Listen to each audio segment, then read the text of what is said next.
This is a picture of my best friend, Andy. I think if someone found a way to bottle up every memory I have involving her and toss it away, most of my life would be gone. Up until I moved to New York, I'd probably only gone a week without seeing her. She has, like, an understanding of me that's more comprehensive than even my own. Which means we don't get along sometimes. I think the last big fight we had, though, we were like 14. She told me, "You're damn smart, and you know how to make people feel sorry for you." That fucking hurt. But, like, it hurt because it was true. I loved being the victim. And I think that really pissed her off, because if anyone's a fucking victim, it's Andy. Like, this girl has had the worst deck of cards conceivable, and no one awarded her sympathy, or empathy, or even a fucking break.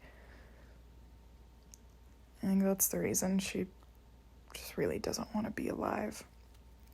A big chunk of our friendship has been me trying to keep her alive.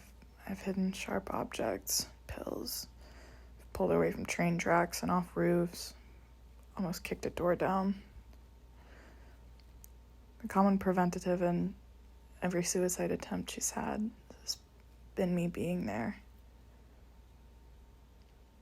A few months ago, I was on a date. The first date. I looked down at my phone. I saw 4 missed calls and texts coming through. "Tanya, I need you to pick up. Tanya, you have to talk to me right now. Tanya, I need to say goodbye." One of the texts was a video. And I opened it while I was getting on the phone with her, and, over the phone, she was, like, screaming and crying. I couldn't really understand what she was saying, and then, the video was just, like, a lot of blood.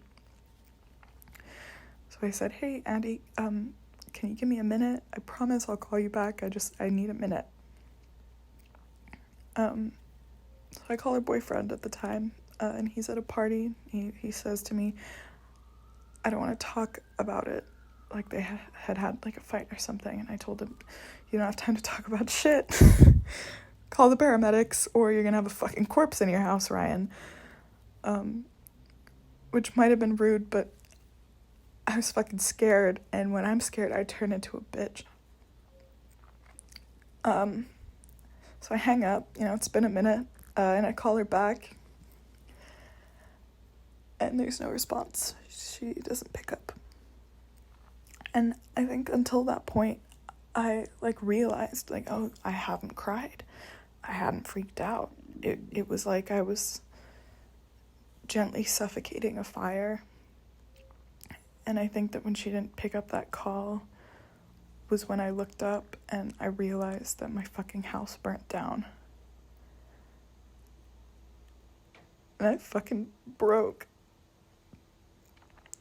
I told my poor date I needed to leave. My roommate met me on the side of the street, called us a cab, and I just remember staring and crying. But it was like the first time I'd ever accepted that she was gonna die. But she didn't. She didn't. In the morning, she called me, and I told her, I'm never gonna do that again. I love her so much.